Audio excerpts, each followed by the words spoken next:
નમસ્કાર મિત્રો, સ્વાગત છે તમારું એચએનજીયુ સ્ટડી પોઈન્ટ યુટ્યુબ ચેનલના એક નવા વિડીયોમાં. કાયમી શિક્ષકોની ભરતી અને નવી ટેટ એક્ઝામ અંગે શિક્ષણ મંત્રી કુબેર ડિંડોર દ્વારા ખૂબ જ મોટું નિવેદન જે છે એ જાહેર કરવામાં આવેલું છે. જેમની અંદર એમણે ધોરણ 9 થી 12 માટે બીજો રાઉન્ડ કે વેઇટિંગ લિસ્ટ એના વિશે વાત કરી છે. ધોરણ 6 થી 8ની અટકેલી ભરતી પ્રક્રિયા ક્યારથી શરૂ થશે એના વિશે વાત કરી છે. અને છેલ્લે નવી ટેટ પરીક્ષા જે છે એ ક્યારે લેવામાં આવશે એ અંગે પણ શિક્ષણ મંત્રી દ્વારા જે છે એ જાહેરાત કરવામાં આવેલી છે. તો આજના આ વિડીયોની અંદર આપણે જે શિક્ષણ મંત્રી દ્વારા જે પણ આ સ્પીચ એટલે કે એમનું જે છે એ ભાષણ છે એ હું તમને સંભળાવવાનો છું. સાથે સાથે એમણે શું કહ્યું છે એનું વિશ્લેષણ છે એ પણ આપણે કરવાના છીએ. તો તમે જોઈ શકો છો, શિક્ષકોની ભરતી અને નવી ટેટ એક્ઝામ અંગે શિક્ષણ મંત્રી કુબેર ડિંડોરનું જે છે એ મોટું નિવેદન જાહેર કરવામાં આવેલું છે. 9 થી 12 માટે બીજો રાઉન્ડ કે વેઇટિંગ લિસ્ટ અને ધોરણ 6 થી 8ની ભરતી પ્રક્રિયા અંગે પણ જે છે એ એમણે ઇન્ફોર્મેશન આપી છે. એ તમે વિડીયોના ક્લિપની અંદર સાંભળજો. અને નવી ટેટ પરીક્ષા માટે જે છે એ શિક્ષણ મંત્રીએ શું કહ્યું એ પણ તમે જે છે એ ક્લિપની અંદર જ સાંભળજો. ટેટ 1, ટેટ 2 અને નવી ટેટ એસ અને ટેટ એસએસ બંને લેવામાં આવશે એમ પણ જે છે એ શિક્ષણ મંત્રી દ્વારા જાહેરાત કરવામાં આવેલી છે. તો સૌપ્રથમ તમે જે છે એમનું આ ક્લિપ સાંભળો, એના પછી જે છે એ આપણે આગળ વાત કરીએ.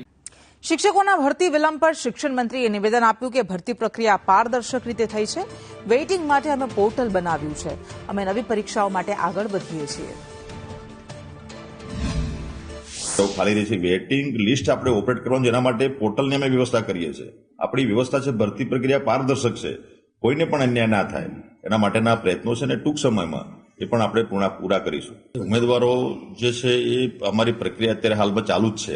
હવે એ જે વેકેન્સી ખાલી રહેશે એના માટે આવનારા સમય માટે અમે નક્કી કર્યું છે, અમારું ભરતી બોર્ડ ચાલે છે અને તમારું વિભાગ અને માનનીય મુખ્યમંત્રી સાહેબ માર્ગદર્શન હેઠળ આવનારા સમયમાં ટેટ 1, ટેટ 2, ટાટ માધ્યમિક, ટાટ ઉત્તર માધ્યમિકની આપણી એક્ઝામ પણ લઈશું. એટલે જે વિદ્યાર્થીઓ આ 2 વર્ષથી જે બીએડ કરીને જે તાલીમી સ્નાતકો જે છે એમને પણ એની તક મળે એના માટેની વ્યવસ્થા અમે ટૂંક સમયમાં કરવાના છે.